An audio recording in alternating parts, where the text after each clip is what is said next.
Glória e louvor, glória e louvor, glória e louvor a vós, ó Cristo.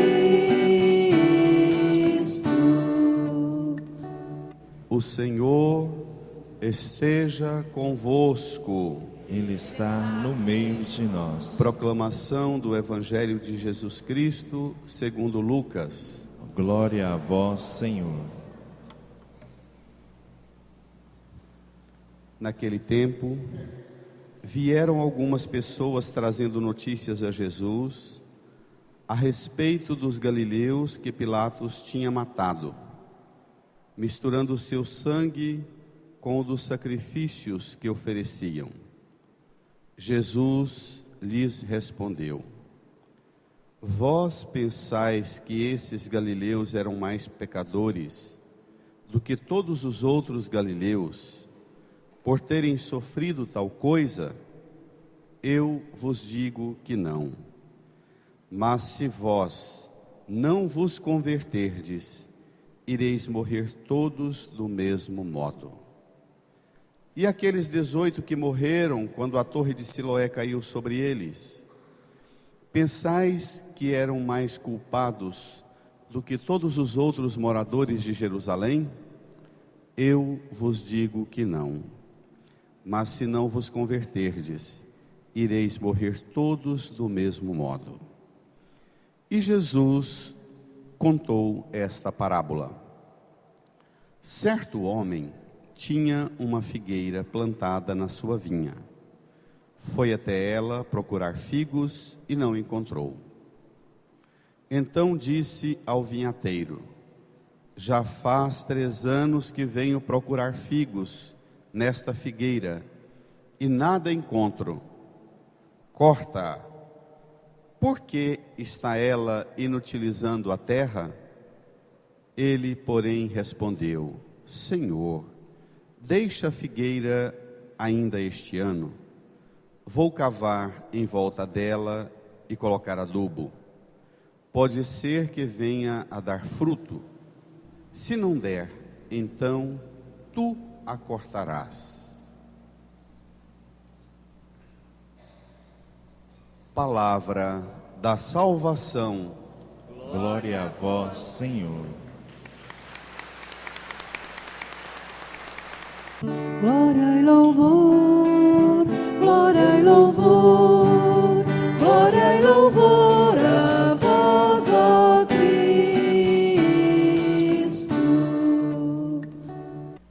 Rezemos num tempo de silêncio, pedindo o Espírito Santo que venha em socorro nosso, nos ajudar a compreender tudo que a palavra do Senhor hoje nos orienta.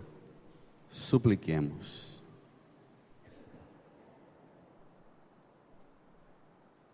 Amém.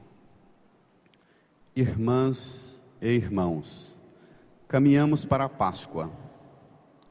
Hoje, já na metade da Quaresma, preparamos-nos para celebrar esse grande momento da nossa vida e da nossa fé, a Páscoa de Jesus.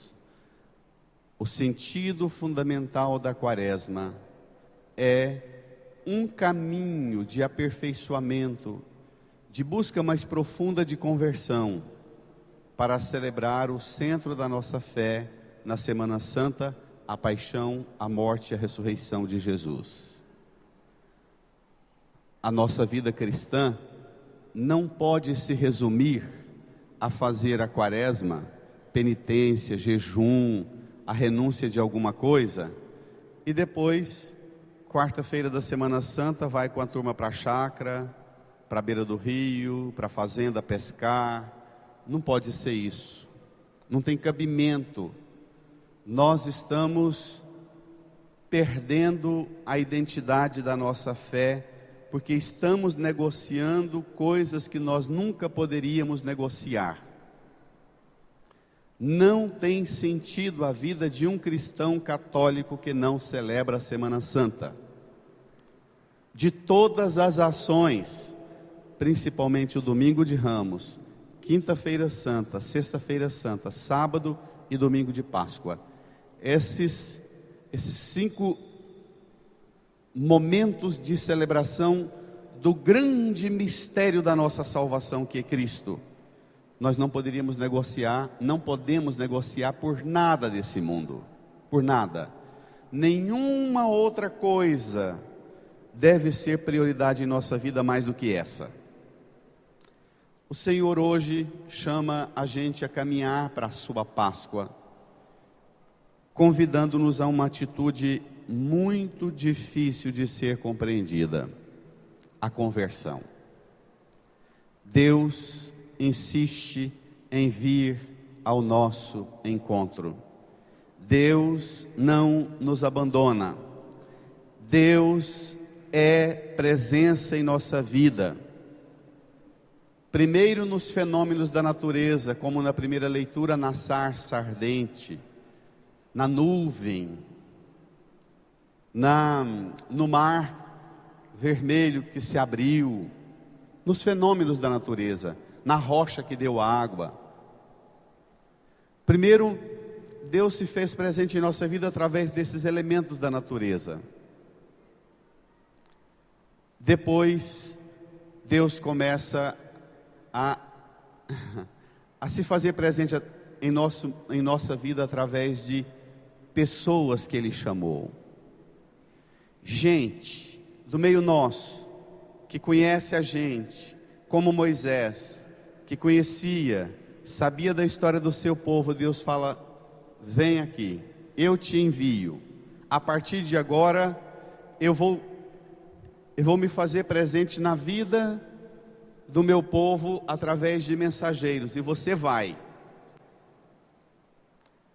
Esse salto que a Bíblia dá, que o Antigo Testamento dá, um Deus que se manifesta nos fenômenos da natureza, para um Deus que constitui homens e mulheres mensageiros dele, é um salto muito grande. Por último, de todos os mensageiros, homens e mulheres, vem Cristo, para ensinar e ajudar a gente a conhecer o coração de Deus. Tem muitas pessoas que acham que conhecem a Deus, ou escolhem relacionar com Deus através de caminhos absurdos. Pensam que Deus fala com elas através de meios absurdos, que é o que a gente vai ver agora. Tomem comigo o Evangelho, número 6 do seu folheto, Lucas 13, capítulo 13, versículo 1 a 9. Jesus está a pregar o Evangelho, trabalhando, curando as pessoas, ensinando o caminho de Deus, e de repente chegam os mensageiros dando notícia. Não tinha na época internet, não tinha jornal, não tinha televisão para a gente ler as notícias e ouvir as notícias, não tinha rádio. As notícias chegavam através de pessoas contando. De repente chegam as pessoas dando para Jesus umas notícias. Vamos ver? Tomem comigo. Naquele tempo, vieram algumas pessoas trazendo notícias a Jesus a respeito dos galileus que Pilatos tinha matado, misturando seu sangue com o dos sacrifícios que ofereciam. Lá em Jerusalém, no templo, no santuário, o templo era numa esplanada bem grande, do tamanho dessa praça aqui para frente e desse estacionamento aqui atrás, bem maior do que isso. O povo vinha de tudo quanto é banda. Os galileus, que é o povo que morava mais longe do santuário, vinha trazendo os animais, cabrito, carneiro, os bezerros, para fazer a sua oferenda no templo. Na parte já do templo, mas num tipo de um cercado grande, numa parte mais baixa do templo, era o lugar considerado sagrado, onde se tinha o ritual de sacrificar os animais.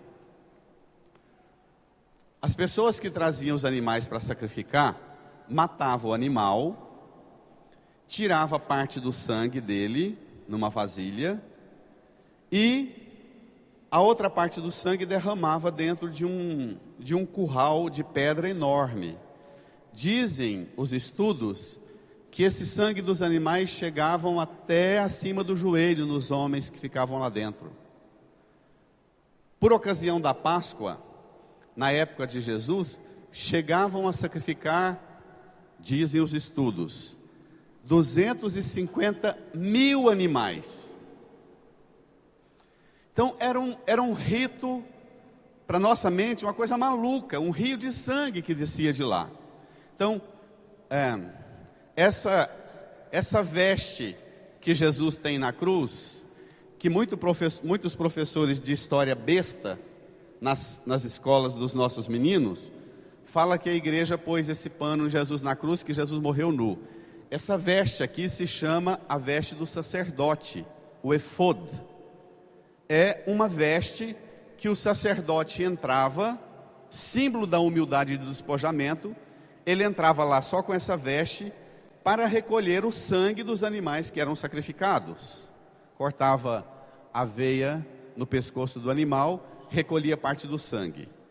Quem trazia a oferenda era trazida até aqui diante do altar. O sacerdote expunha as oferendas, o dízimo, a oferta, uma parte da carne aqui sobre o altar, aos pés do altar, outra em cima do altar para queimar, e borrifava parte do sangue sobre o altar, sobre as ofertas e sobre os que traziam as ofertas.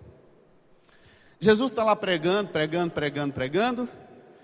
e chegam uns camaradas com preguiça de escutar a pregação e fala assim: Jesus, mas o senhor ficou sabendo? Hoje lá no santuário, Herodes mandou matar os galileus, que é o povo lá do interiorzão, que veio lá de longe, onde Jesus foi criado, trazendo as ofertas na maior piedade. Herodes mandou matar esses homens e misturou o sangue deles com o sangue dos animais, naquele tanque, naquele curral cheio de sangue. Jesus, apesar deles virem de tão longe, trazendo oferta, fazerem o sacrifício para Deus, Deus estava querendo dar um recado para eles, não estava não? Jesus, isso é um castigo, não é não, que Deus queria dar neles?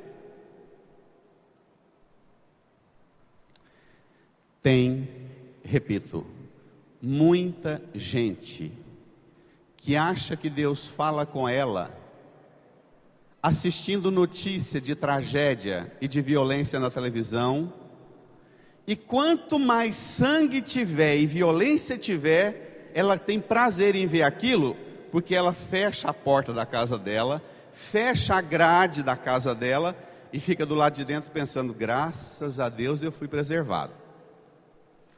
Dizem os estudiosos que esse culto que as pessoas da sociedade moderna têm à morte, por que esses programas horrorosos, estúpidos, de violência, que fica lá a exaustão, mostrando a mesma cena, a mesma violência, e as pessoas gostam de ficar assistindo aquilo, dentro de casa se sentindo protegida?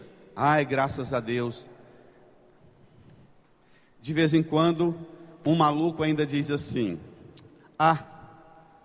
se fosse boa coisa, não estaria andando no meio desses malas, desses bandidos, para acontecer isso com ele. Não é assim o raciocínio?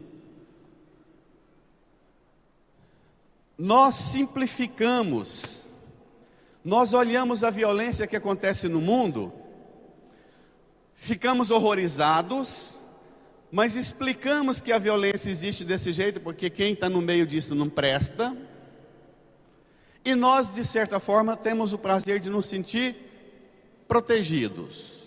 Eu fui preservado, Deus tem um propósito para mim. Nas tragédias que acontecem, nas calamidades, no terremoto, esses grandes furacões que estão vindo agora, a tsunami, que teve lá no Japão, nas Filipinas, Como o cristão é chamado a olhar esses fenômenos e interpretar? Por que acontece com eles e não acontece comigo? Deus me ama mais do que a eles? É essa a pergunta? É essa a resposta? Jesus não tem um raciocínio raso e superficial. Jesus vai moer com esse raciocínio idiota. Presta atenção na resposta dele. Versículo 2, tomem comigo. Jesus lhes respondeu: vós pensais que esses galileus eram mais pecadores do que todos os outros galileus por terem sofrido tal coisa? Nós pensamos isso, não pensamos?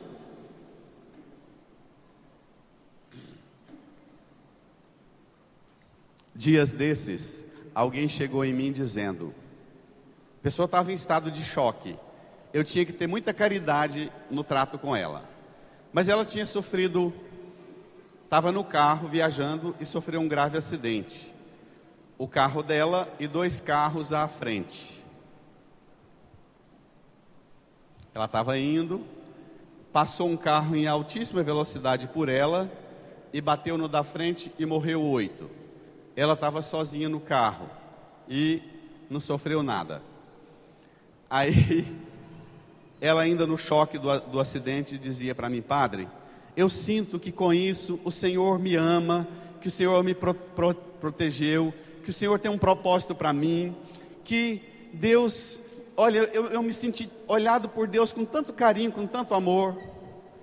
Aí você vai acompanhando o raciocínio da pessoa, e ela agradecendo a Deus porque morreram 8 lá na frente e ela ficou preservada. Aí você tem que ter uma cautela enorme, enorme, enorme. Lá pelas tantas você precisa criar uma liberdade e dizer assim: irmão, esse raciocínio seu não está correto não. Porque se você sai desse acidente achando que Deus te ama e aqueles 8 que morreram foram lascados, como é que ficam os filhos, os irmãos, o pai e a mãe deles? Depois, a nossa fé, presta atenção, igreja, numa coisa que eu vou falar que é difícil demais. Essa semana eu fiquei ainda marcado pela experiência lá na África, não é?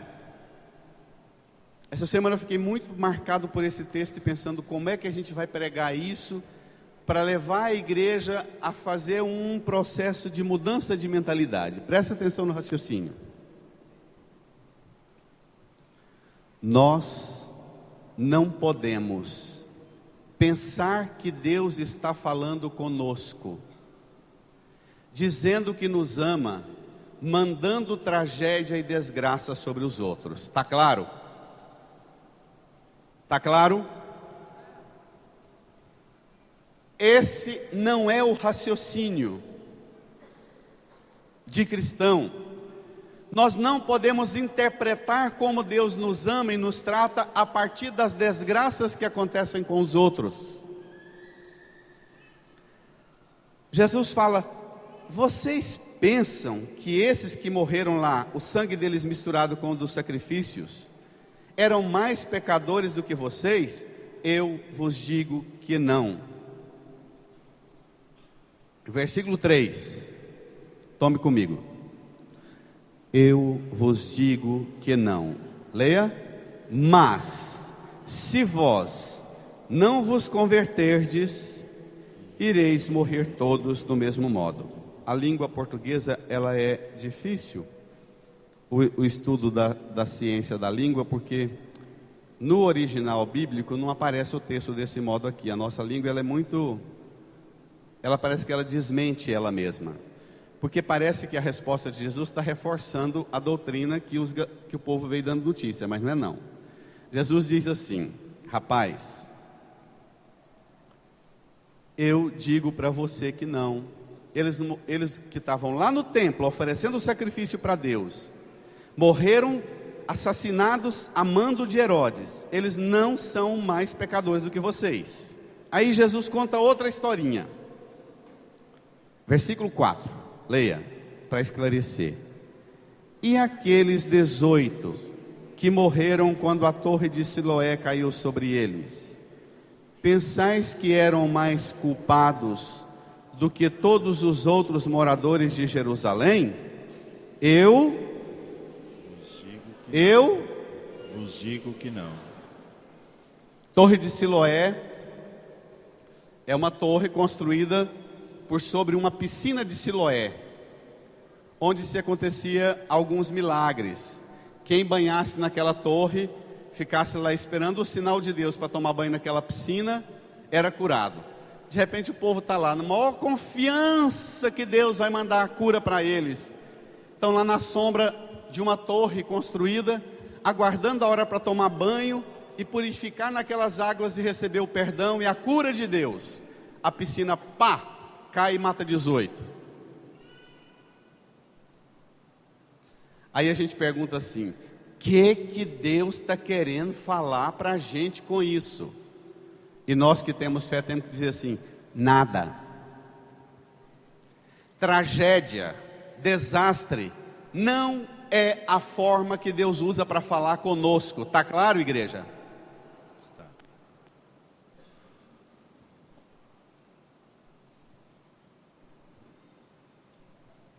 Jesus diz assim, olha lá comigo,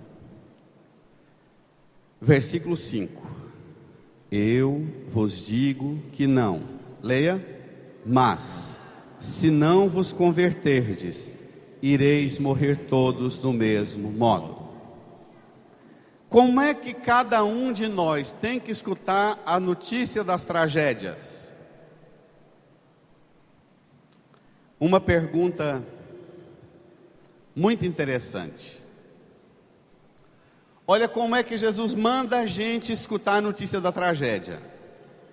Não é olhar para mim e dizer: se aconteceu com o meu vizinho, aconteceu comigo, então Deus me ama, Deus quis castigar ele e mostrar para ele alguma coisa.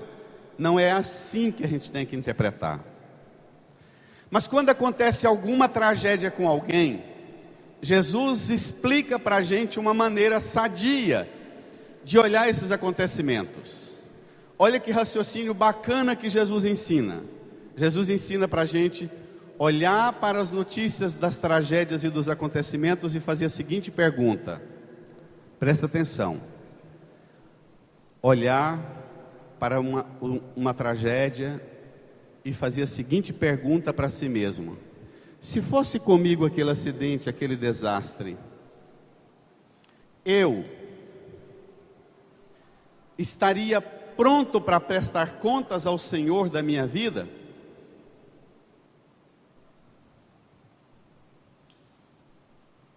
Entenderam a mudança que Jesus faz? Ao invés de eu ficar julgando quem foi vítima da tragédia, e ficar julgando se Deus ama ou não ama, o que Deus quis falar com aquilo, Jesus ensina a gente a fazer o contrário.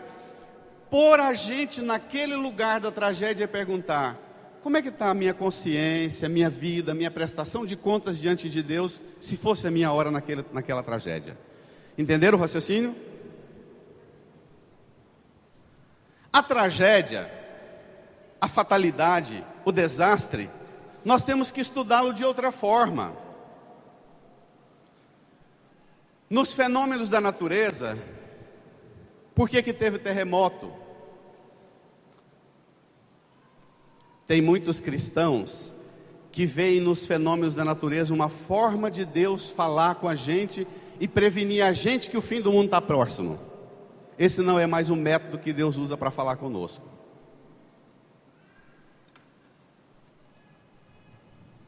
A tragédia que Deus usa para falar conosco é a tragédia da cruz. Não tem tragédia, não tem humilhação, não tem maldição, não tem desgraça maior do que a vida desse jeito. Deus fez acontecer tragédia na vida do seu filho, aceitou para nossa salvação. A partir de Jesus nós entendemos a tragédia, a fatalidade, de forma invertida. Olha o que Deus é capaz de fazer pela minha salvação, pela nossa salvação. Eu tenho sempre que me olhar não como um privilegiado, porque Deus me poupou da desgraça, mas eu tenho que me olhar para as notícias horrorosas do que está acontecendo no mundo e perguntar: como é que eu estou vivendo? Olha a historinha que Jesus vai contar agora, que vai esclarecer muito. Versículo 6. E, toda a igreja, e Jesus contou esta parábola. Certo homem tinha uma figueira plantada na vinha. A roça era de uva, mas lá no meio daquela roçona de uva nasceu um pé de quê? Figueira. De figo, de figueira. Figueira é o nosso figo aqui que faz doce de figo. Que lá na terra de Jesus é usado mais como o fruto maduro, que põe para secar nas pedras e no sol, como um bom alimento para o tempo difícil da seca do inverno. Entendido?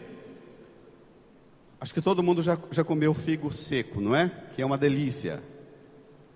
Então, tem uma roça enorme de plantação de uva e nasce um pé de figo. Lá na terra de Jesus, essas figueiras, os passarinhos comem, como o nosso morcego aqui, e essas figueiras nascem nas frestas das rochas, nos barrancos assim das construções, nos rochedos, e viram árvores gigantescas, enormes. Então, é um pé de figo no meio da roça de uva. Certo homem tinha uma figueira plantada na sua vinha. Leia mais. Foi até ela procurar figos e não encontrou. Ainda bem que ele foi no pé de figo, no pé de figueira procurar figo. Ele não foi no pé de figueira procurar uva, não é? Presta atenção que Deus não pede o que é impossível para nós. Se você é pé de uva, Ele vai pedir uva. Se você é pé de figo, Ele vai pedir figo. E acontece, leia, versículo 7. Então disse ao vinhateiro, ao peão que trabalhava na roça, disse para ele, leia, já faz 3 anos que venho procurar figos nesta figueira e nada encontro. Portanto, Corta. mete a faca, corta. Fazem quantos anos? 3. Domingo passado eu falei sobre 3 anos. O que tem a ver os 3 anos? Ah, não. Presta atenção na pregação. O que eu falei de 3 anos domingo passado?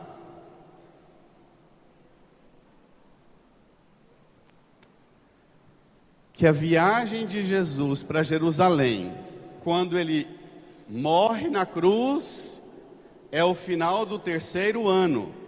Ele ficou 3 anos com os apóstolos, não foi?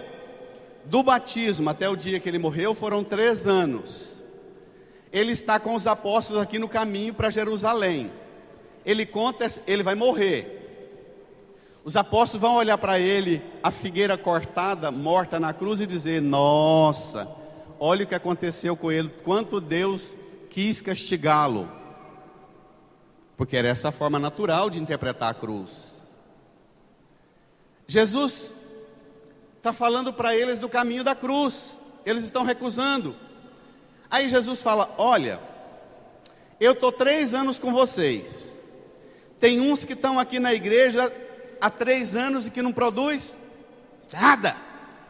Será que tem cristãos 3 anos na igreja e não produz nada? Será que existe isso hoje? Há quantos anos você está naquela família que Deus te pôs e que você não está produzindo mais nada? Isso existe? Então a questão é, a notícia da tragédia, mas olha para você, você está produzindo frutos. Se não está produzindo fruto, corta. Aí tem uma reação. Vamos ver? Muito interessante. versículo 8. Ele diz assim: o dono da roça fala para o peão que trabalha na roça: corta. Leia. Por que está ela inutilizando a terra? Você, onde Deus te plantou, você está produzindo fruto ou você está inutilizando a terra da sua casa, do seu casamento, da sua igreja, na sua fé? Você já está na hora de ser cortado e queimado, ou você está disposto a produzir frutos? Essa é a pergunta.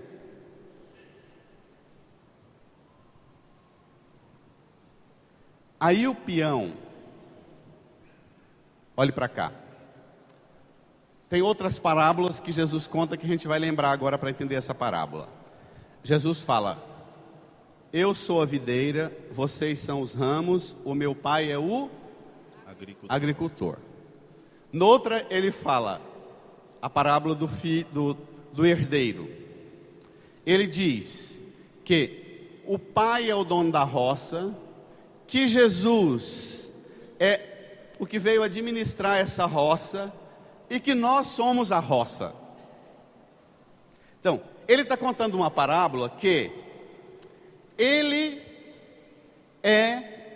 representa o dono, o peão que está trabalhando e cuidando da roça. O divino Pai Eterno é o dono da roça. E a videira e a figueira somos nós. Então tá, pega esse raciocínio. Olha que bacana. Quando ele fala para o peão que cuida da roça, que representa Jesus, o dono da roça fala para o peão: corta. Por que esse pé de figo está inutilizando a terra? Olha o que o peão responde. Versículo 8. Leia comigo. Toda a igreja. Ele, porém, respondeu: Senhor, deixa a figueira ainda este ano. Vou cavar em volta dela e colocar adubo. Pode ser que venha a dar fruto. Se não der, então tu a cortarás. Esse peão que fala para o dono da roça: Senhor, não corta essa figueira agora não, dá um tempo para ela. Eu vou fazer duas coisas com ela. Quais são? Cavar em volta e adubar. O Evangelho de Mateus fala que vai também regar. Cavar, adubar e regar.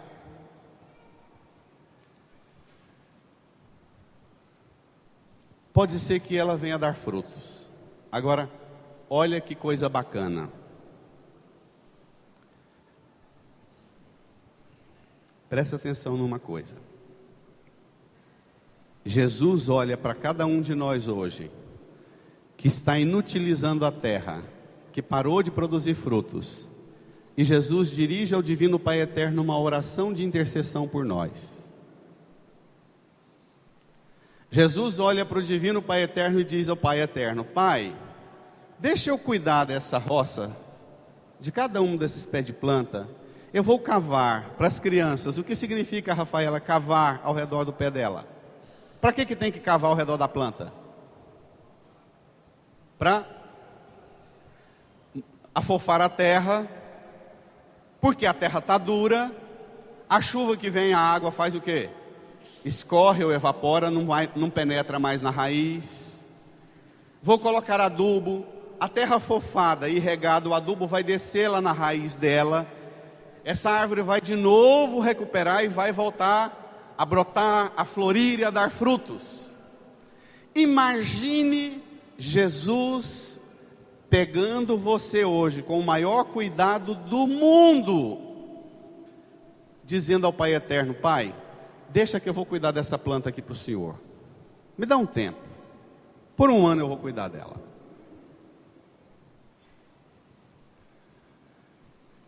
Agora, umas perguntas.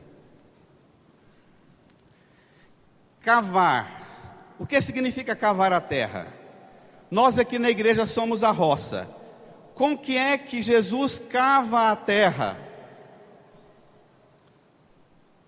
Com a palavra. A palavra é o enxadão, é o arado. A palavra proclamada, pregada como eu estou fazendo agora. O que eu estou fazendo agora? Eu estou com o enxadão cavando a terra do coração nosso. A pregação é isso. Cavando, cavando, cavando, cavando, cavando, afofando, quebrando os torrões, jogando um monte de lixo fora, porque hoje qualquer pedacinho de terra está cheio de lixo. Daqui um pouco nós vamos adubar essa terra com a Eucaristia. Jesus está dizendo ao Divino Pai Eterno: Pai, eu vou dar minha vida por esse pé de planta que está inútil. Pai, não tem como esse pé de planta daqui a um ano não ter fruto, Pai, porque o que eu vou dar para esse pé de planta em um ano, esse pé de planta de figueira, de uva daqui a um ano, Pai, eu vou dar para o Senhor os frutos que Ele produziu, Pai. Estenda sua mão aqui para a cruz de Jesus. Estenda sua mão direita. Crianças, vocês também. Reze comigo: Senhor Jesus, por seu sangue derramado na cruz, eu te peço, molhe a minha vida, amolece a dureza do chão duro do meu coração, por essa palavra proclamada, pregada, rezada, afofa o chão duro, amolece, arranca tudo que não presta desse chão duro. Jesus, cava ao redor e devolve para mim, pela Eucaristia que eu vou receber, o adubo que eu preciso para voltar a produzir frutos. Jesus, muito obrigado, porque hoje o Senhor intercede por mim, para que eu não seja cortado, lançado fora da roça, da plantação do Pai. Jesus, eu vou, com essa ajuda do Senhor, voltar a produzir frutos. Jesus, eu creio firmemente que o carinho do Senhor vai devolver para mim as condições que eu preciso para produzir frutos. Põe a mão no seu coração, incline a sua cabeça, faz um propósito com Jesus, de que você vai aceitar hoje o cuidado dEle, o zelo dEle para com você.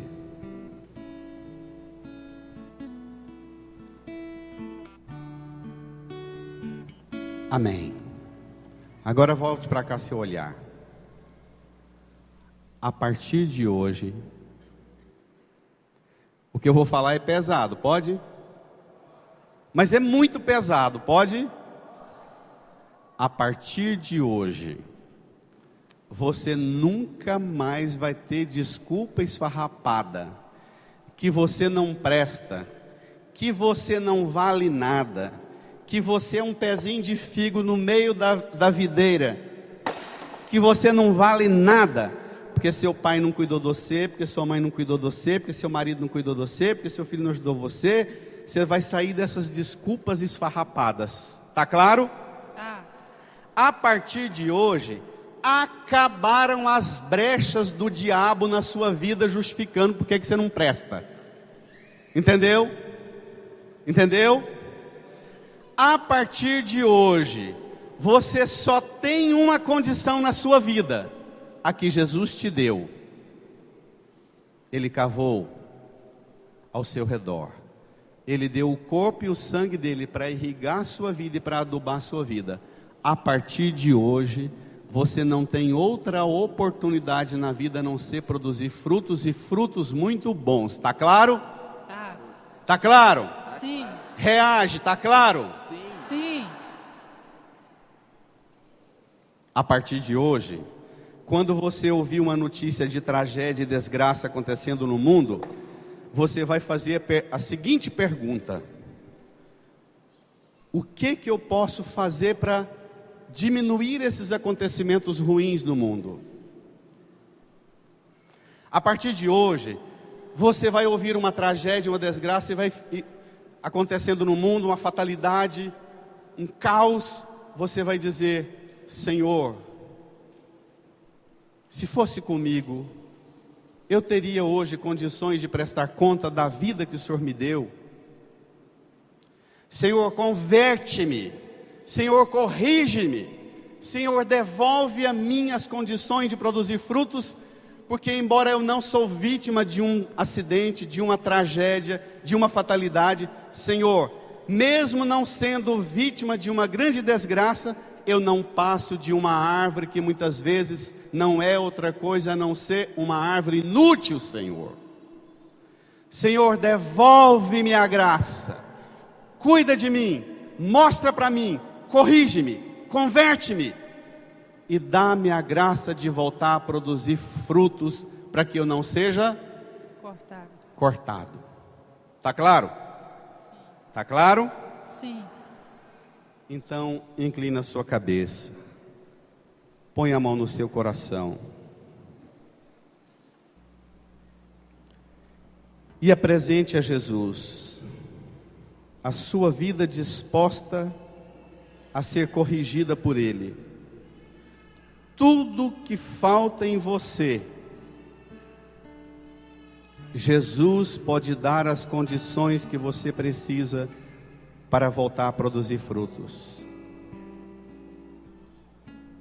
Incline a sua cabeça, põe a mão no coração e diga a Jesus que Ele é o trabalhador da vinha, da roça do Pai Eterno, que Jesus pode fazer o que Ele quiser com você, podar, arrancar os galhos que não prestam, os galhos secos. Ele pode tirar de você o que você precisa ser, o que de você precisa ser tirado para você voltar a produzir frutos. Fale para Jesus, converse com Ele na confiança de filha, de filho que o Pai ama e deu Jesus para cuidar de você na lavoura dele. Experimente esse amor.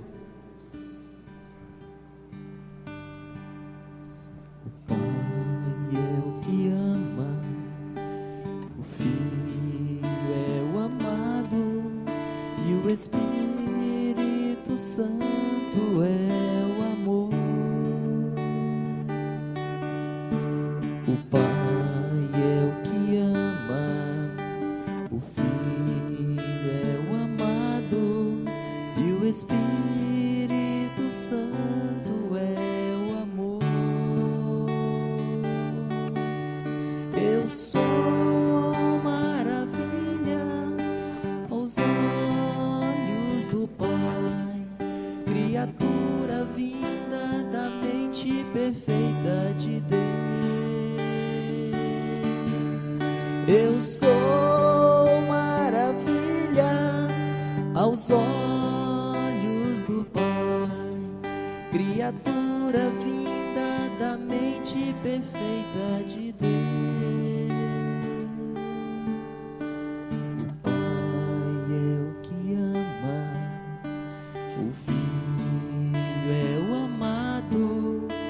O Espírito Santo é o amor.